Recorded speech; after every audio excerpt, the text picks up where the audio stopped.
G'day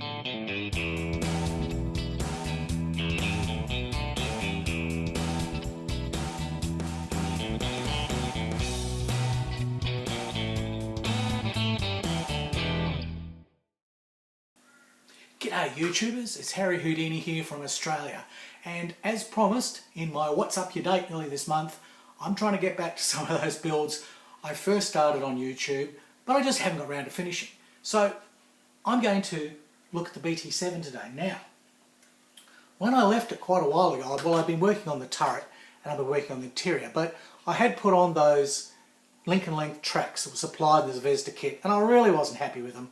And even though I managed to find a solution to the fact that the links are just wrong and they don't fit, it's, you know, it's still just out here and out there. And I later on found through research that these were the wider links, and there is a set of links later on that the Russians used that were shorter, fitted better, and they actually then produced a nice little sag. So although this is sort of like some of the museum reproductions and it kind of works, it's just not good enough for me. I've also used my new acrylic primer on that turret. Now that is an aluminium barrel, some brass photo etch, and the plastic just sprayed over with an acrylic primer. And this is a real acrylic that washes out in water. MIG one, MIG acrylic green primer. Brilliant, look at it. It just went on beautifully. So happy with that. And I'm really happy now using the airbrush and spraying acrylics. Now, spot the difference. What can you see? The astute of you out there is with very good eyes and are able to do Where's Wally with no effort whatsoever will notice those tracks are brown. Well, not only that, they've got waviness. Yes, they've got sag. Those are those Bronco links. Now, if you've watched earlier videos, you would have seen at one stage, if you managed to suffer all the way through the whole BT-7 saga, that when I got disillusioned with those black Zvezda links, the link length, which didn't, you know, they linked but they didn't length, I invested in a set of Bronco Workable Track Links. And although I had problems at first putting them together, which I did resolve in that video, I then sort of got disillusioned with the whole thing, and if you've seen the videos, I went on and did the interior with the photo etch, which I enjoyed, and I built these little fenders and a few other things, and I've done a bit more on it. Then I got distracted with bloody air hawks and Rugate and air hawks. What was it? That wasn't an air hawk. It was a skyhawk from Airfix. There you go. I'm joining words together. Oh dear. I digress. Where were we? Oh yes, Bronco track links. Well, these are Indy links, and I showed in that video where I basically reviewed them how they should be put together and how it works best. Now look, finally got around to actually doing a set and putting them on, and boy am I impressed. That's exactly what I wanted. I wanted some sagginess. I wanted that look. And although there's bones of contention about what the sag should be on BT-7, there are two different types of track links, the long ones and the short ones. These are the short ones. They have bigger guide horns and therefore they produce a bit more sag. And that is fairly correct. It may be a touch over exaggerated. I don't care. I'm really happy with that. That's the look I wanted for my BT-7. I far prefer that than that, which is boring. It's horrible. It doesn't bloody fit. So what I'm going to do in this video is I'm going to show you how I eventually got that kind of sag and that setup using those Bronco Indy links. For a start, they come in two different types. You have flat links and you have horning links. Right, they've got little guide horns on them. Alright, now you'll need them in pairs always. So you need one flat link, one horny link, one flat link, one horny link, okay? Now they come with 12 each on a sprue, and I figured out I needed 66 for a complete run, so that'll be 33 pairs. So I'll need about 6 of these little sprues and I'll have a few left over. That's okay. Now I do 12 at a time of each, because I don't like to do too many at one go because there is some cleaning up to do. Now one of the things with the cleaning up is one, I found it's easy just to cut them straight off the sprue with the knife, because there's not much point using your sprue cutters and then knife. These sit nice and flat, you can cut very easily. Plus there's a nice little indentation in there that you can get your knife into right on the edge of the little tab and cuts off. But when you cut them off, you're going to end up with a problem that you've got two square areas together because your cut is vertical. And that means that when you try and bend these links later on for sag or just for a natural look, as they bend, they're going to snap apart or they're going to break and they're just not going to work. Plus they have little pins in there which allow for the rotation. Because what you're really trying to do is, track links should be like this, two curved surfaces and they rotate against each other.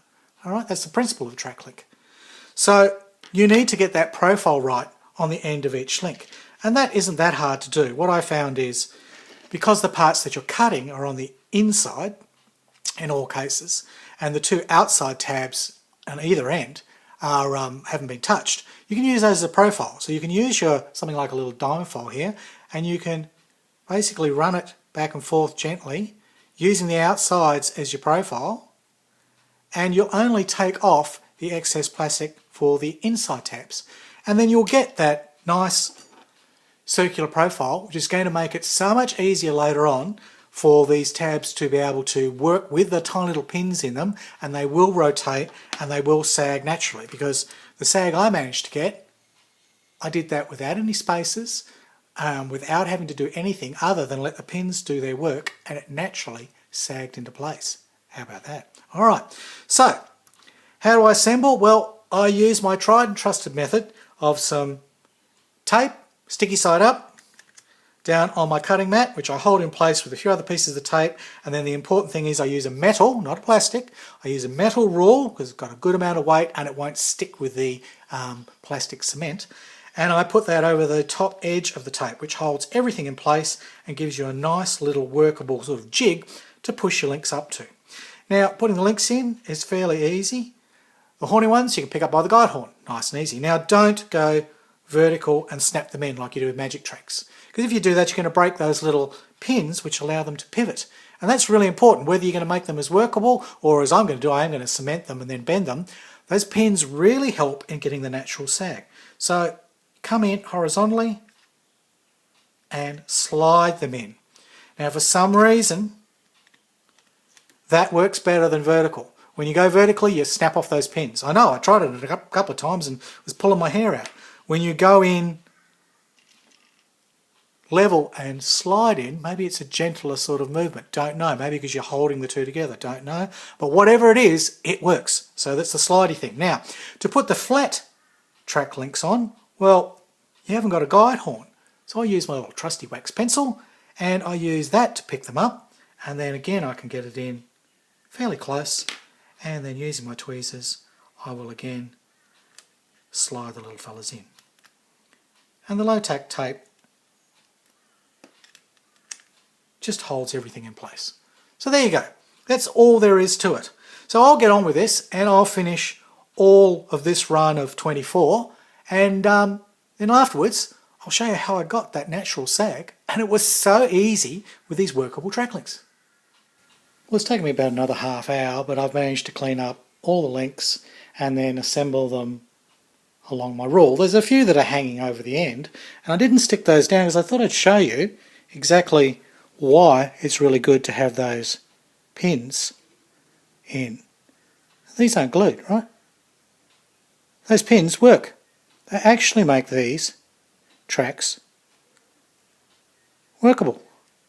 And that's going to come in really handy when we create the sag. Now, I thought I'd show you a couple of other things quickly before I go to the point of gluing it all together. Now, as always, none of this is glued except for the links. The links are glued, right? But, and I'll take the top off so I don't wreck anything while I'm doing this, and I'm bumping things as usual. The wheels here, all right, well they just lift off. Alright, and I've done that deliberately. Oh, that one I had a little bit of white glue in there just to show you how the sag was working. Oh, go on. Tiniest bit of white glue, and it's as sticky as all hell. So I can pull all my wheels off, right, without wrecking this model, hopefully. And that means that I can then take my track links off in one piece. I won't attempt to take that back sprocket off on camera because that one's a bit tricky, but I will take it off. So they pop out. Now actually I do need to show that back sprocket. But now my track links are off.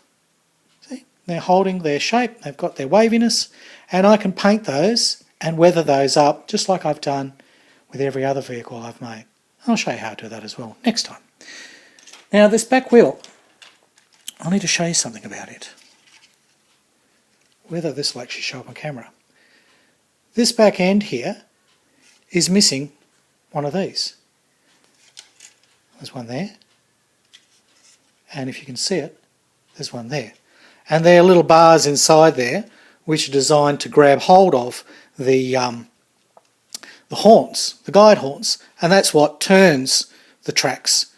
Those little bars in there grab the guide horns and spin them round.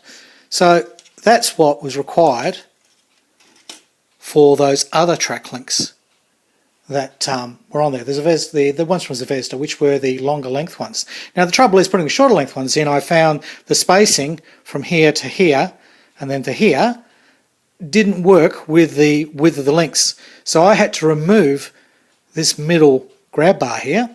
I wouldn't call it a sprocket so much. I mean, usually like on your Panzers and everything like that, you got sprockets sticking out here and they stick into your tracks and they pull things along. Well, that's not the case with these older Russian tanks. The guide horns are being pulled along, and the guide horns get pulled along by these little bars inside the main wheels, the wheels off the motor. All right, so that there was removed very easily, and all I did was I put my diamond file, which just happened to be the right width, and I just fold and fold and fold until I basically got the depth of the guide horn I needed in, which meant now those great big guide horns there, they have no trouble at all of fitting in there.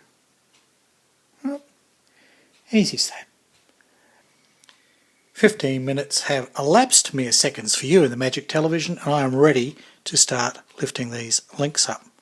Now I do that by using my tweezers, a bit of a bugger, they've stuck to the mat here, and I always put a pencil behind to stop them from sticking back down, because as they come off the tacky tape they sometimes fall back down, and I found then they stick and then that becomes a real bloody mess. But if you do this, you're getting them off the tape and they have time to sort of realise they shouldn't be there and they don't go back. Alright, so a simple matter of running, and you're probably going to go off camera here, but don't worry, just run the tweezers underneath and they come off nicely. And as you can see, they're cemented together, no problem there. There's a nice big long piece of plastic now, but it'll have some nice properties which I'm about to show you. Okay, so rotating that off, there we go, there's my track link length. Now I've got my wheels on. I've used a tiny bit of white glue for the looser ones which were wobbling around, so hopefully they'll just kind of hold them in place a little bit for this exercise. Most of the others seem to fit nice and firmly anyway into their little rods. Now I'll put the top on first because I want my join to be hidden underneath. So I'll fit those, and the important one is the back here where I had to cut that piece out. Sorry, I'm blocking your view, but it's necessary for me to get my hands in so I can see what I'm doing. And this back sprockety one is a little bit fiddly until you get it right. There we go, that's how it wants to be. Okay, so that will wrap around there now. This one, and then that's going to be my join there. Okay, now I'm going to cement that join up while we're doing this, and there's a good reason for that, which will become apparent fairly soon. So into those joints. I'm being quite liberal here, but this is one that's hidden. It's well hidden down there and it shouldn't present a problem. That's looking all a little too tight for the moment, isn't it? That's not the look that I got on the other side. You're saying, no, it doesn't look right at all, Harry Denny. Bear with me. Now I'm just going to use the blunt end of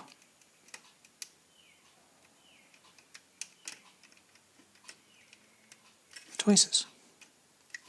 Now you're noticing what I'm seeing?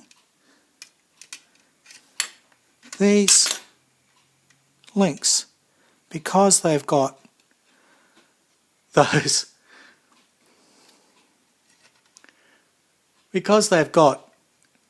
pins in, they like to bend.